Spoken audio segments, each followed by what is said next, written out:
The front bumper of my new Lexus was hanging halfway off the frame like a broken jaw. I sat in my car at the end of my parents' driveway for a full minute before I got out, just staring at the damage through my windshield.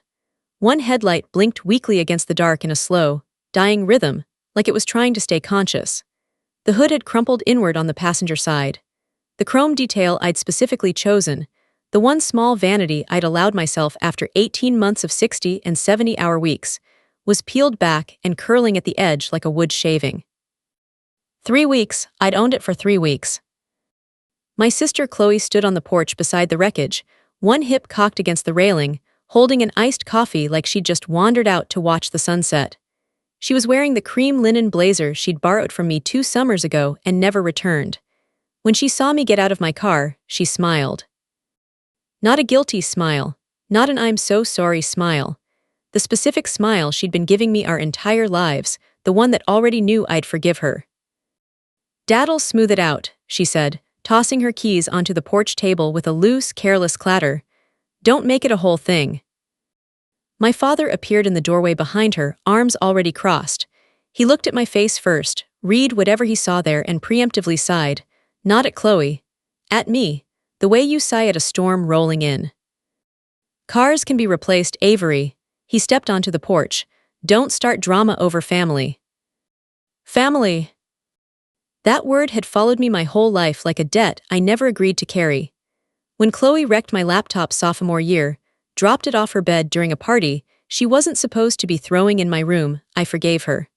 When she borrowed $8,000 after her divorce, promised a repayment plan she sketched on a paper towel and never honored, I forgave her. When she missed my graduate school defense to fly to Cabo with a man whose name I never learned, I told people she had food poisoning, and I forgave her. Every disaster became a referendum on my maturity. The worse Chloe behaved, the more gracious I was expected to be, until grace stopped feeling like a virtue and started feeling like a cage built by people who needed me in it.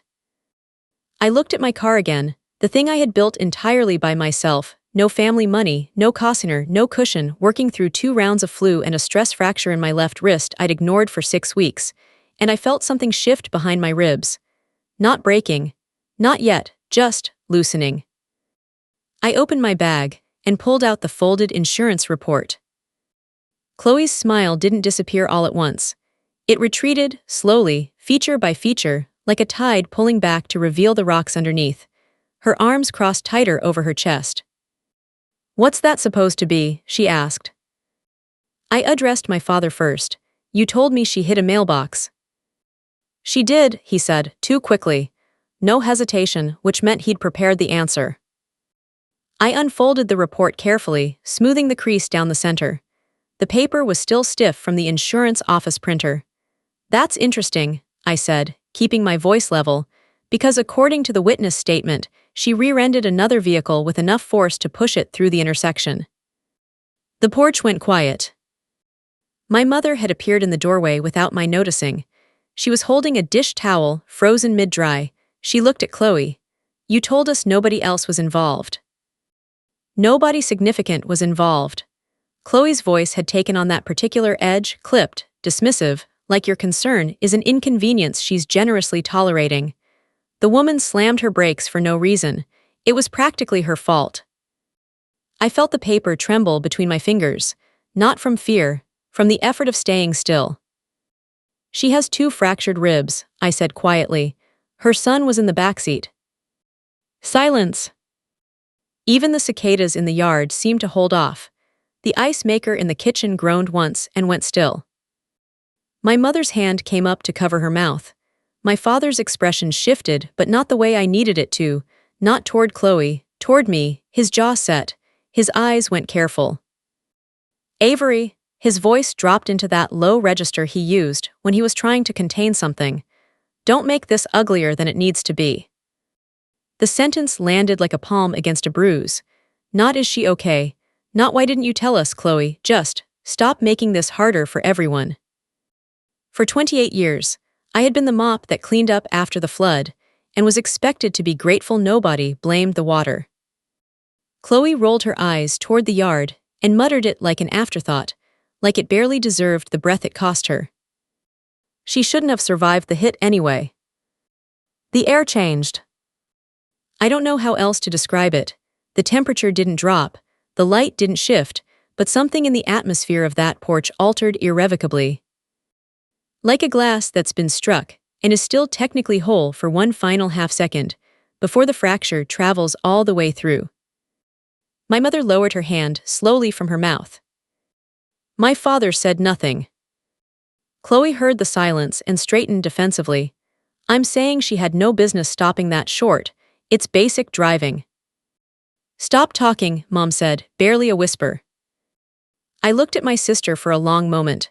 Not hoping to find regret, I'd long since stopped expecting that, but looking for something. A twitch, a falter, anything human behind the irritation. There was nothing. She was annoyed that her Thursday evening had become inconvenient. That was the full emotional register available to her. And that was the moment the rope finally snapped. Not dramatically, not loudly. The way structural things fail after years of invisible erosion, quietly, precisely, and without warning. I folded the insurance report and slid it back into my bag. My father exhaled in relief.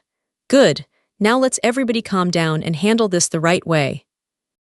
The right way, I repeated. He blinked. You mean privately, I said. You mean Chloe doesn't face any of it, and whoever she hurt absorbs the damage, and I go home and feel good about being the bigger person. He opened his mouth. I took out my phone. The photo the investigator had emailed me 40 minutes earlier was still open in my camera roll. I turned the screen toward the porch. It showed Chloe stepping out of my Lexus in front of a downtown bar, 23 minutes before the crash. She was holding a cocktail glass. The timestamp was embedded in the corner in small white numbers. My father's face drained so completely, and so fast it frightened me. My mother sat down in the porch chair like her knees, had simply decided to stop participating. Chloe recovered fastest. She always did. That was the thing about people who have been caught their entire lives and rescued their entire lives. They don't fear exposure the way the rest of us do.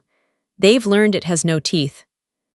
She looked at me steadily and said, "You won't report your own sister." I wish I'd answered immediately. I didn't. I stood there holding the phone and I waited, the way I had waited at the wrecked laptop, at the unpaid loan, at the empty chair at my graduation dinner, for someone in my family to finally hold a line without me pushing them to it. My father rubbed his forehead with one hand. "Everybody makes mistakes," he said. Something in my chest went completely still. Not peaceful, emptied. The way a room feels after the last piece of furniture is carried out. Chloe leaned back against the railing and let a small, satisfied smile return to her face. "See, you're overreacting, again." Again. The same word from the graduation dinner, when Chloe screamed at a waiter, until security escorted her out of the restaurant, and I was the one who apologized to the manager. The same word from the week our grandmother's jewelry disappeared, and Chloe lied about it for 4 months, while Mom lit a gentle fire under me for creating suspicion. The same word, every time, until it had grooved itself into me so deeply I'd sometimes catch myself genuinely wondering if I was the problem. I opened my contacts, found the investigator's number, pressed call. "Avery," my father was on his feet. "Don't." The line started ringing. "Put the phone down," he crossed the porch toward me. "Please, once this goes formal, we can't pull it back." "I know," I said. "Then why?" Chloe laughed, not at me, at him. The short, certain laugh of someone who has been carried so long they no longer think about the weight they cost. "Relax, Dad," she said. "She won't do anything, she never does." The investigator answered on the second ring. "Ms. Mercer." Nobody on that porch moved. My father stood 3 feet from me with his hand half raised, suspended in a gesture that couldn't decide if it was a plea or a command. My mother's dish towel had fallen to the porch floor, and neither of them had noticed. Chloe stared at me across the distance between us, 5 feet of evening air, and 28 years of accumulated damage. "Have you made a decision?" the investigator asked. I looked at my sister one final time, not with anger, something quieter than anger and more permanent. Yes, I said. I want my full statement added to the claim. Chloe pushed off the railing instantly. Are you insane? Including the potential DUI evidence you mentioned earlier, the investigator confirmed. My father's head snapped toward Chloe. What evidence? His voice had changed register entirely, not the careful management tone, something rower. The bar receipt was in the center console, I said. I hadn't moved, hadn't raised my voice. The investigator flagged it when I submitted the photos. Chloe took a step toward me. You went through my things. The paramedics found it next to the driver's seat. Her jaw tightened, a muscle in her cheek worked. Ed, for the first time all evening, she looked something other than comfortable. My mother had started crying quietly, almost without seeming to notice she was doing it.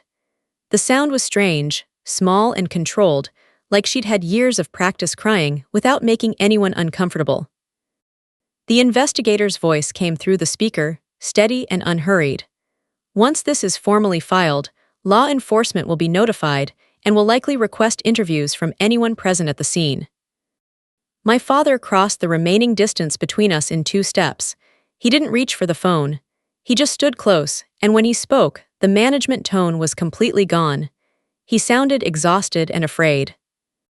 Avery, please. Not this is wrong, not she needs to face this. Just, please don't make me watch this happen. I almost stopped. There was a version of me, the one who'd been maintaining the peace since she was old enough to understand what peace cost, who came very close to stopping. Then Chloe said it. Low, deliberate, aimed precisely where she knew it would land. If I go down, she said quietly, I'm taking Dad with me. The silence that followed was different from all the silences before it. Older, heavier. My mother stopped crying. She looked at Chloe as if seeing something she'd been refusing to see for a very long time. My father went pale, in a way that confirmed everything before a word was spoken. Chloe, his voice had no authority left in it, just warning and underneath the warning fear. What does that mean? Mom asked. Her voice was very controlled, the voice of a woman assembling facts. Chloe had the look now of someone who has thrown a grenade and is only beginning to reckon with the blast radius. She was breathing harder, mascara slightly smeared beneath her left eye, the untouchable confidence finally fracturing at the edges. The investigator was still on speaker, silent, listening. Tell them who paid for my insurance after the 3rd accident, Chloe said. She was looking at me, but the words were for everyone. The one they said never happened. Tell them who called his contact at county records. Mom turned toward my father, the way you turn toward, something you have been carefully not turning toward for years. He said nothing. And that silence confirmed it faster than any answer could have. You told me the 2nd incident was expunged because of a clerical error. Mom's voice was still controlled, barely. You told me she'd never driven drunk. She was 24, he rubbed his face with both hands. She was scared, I handled it. Handled it. I thought of the $8,000, the graduation dinner, the laptop, the jewelry, the years of being called dramatic and difficult and overly sensitive for simply noticing the things everyone else had decided not to see. He hadn't been protecting Chloe. He'd been protecting himself from the consequence of never stopping her. Every covered charge, every erased record, every conversation redirected onto my attitude, it had all been architecture, a structure built to keep one version of this family intact at any cost. And the cost had been paid by everyone who wasn't Chloe. Blue light swept across the driveway before anyone spoke again. Then red. The lights pulsed across the crumpled hood of my Lexus, turning the chrome and the damage into something almost abstract. A cruiser turned slowly off the street and pulled up behind the tow truck that had apparently already been called. A second vehicle followed. My father looked at me. Did you? I didn't call them, I said. The investigator flagged the case before he called me back. The DUI evidence triggered a separate notification. He closed his eyes. 2 officers stepped out. Another emerged from the second vehicle. They were unhurried, the specific unhurriedness of people who already know the shape of what they're arriving to. Chloe pointed at me the instant the first officer reached the porch steps. She's exaggerating everything. She has a history of. Ma'am, the officer's voice was patient and entirely unmoved. We've already spoken with 3 witnesses from the bar and reviewed the traffic camera footage from the intersection. Chloe's arm dropped.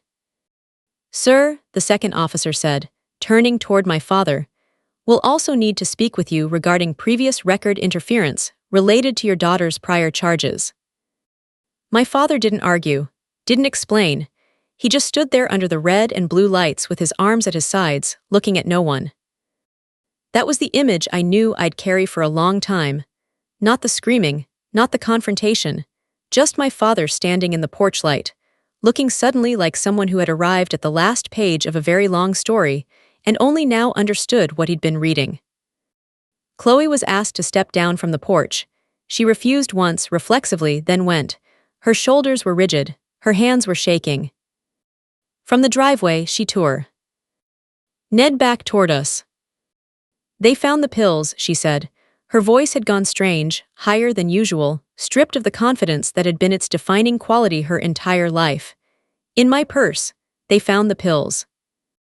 My mother made a sound I'd never heard from her before. Not a sob, not a word, something in between. My father sat down on the porch step. He didn't fall, he just slowly lowered himself until he was sitting on the concrete with his elbows on his knees and his head in his hands, and he looked smaller than I had ever seen him. Like the scaffolding he'd spent decades constructing had been carrying the whole shape of him, and without it, there was less of him than anyone had known. Chloe was guided toward the patrol car. She kept looking back at my father. Dad, she said, say something. His mouth opened. Nothing came out. I don't think I will ever forget that. The open mouth, the silence, the way it seemed to reach her before any words could have. Her face changed. The panic turned into something uglier and more honest. She looked at me across the driveway, across the strobing lights, across all of it.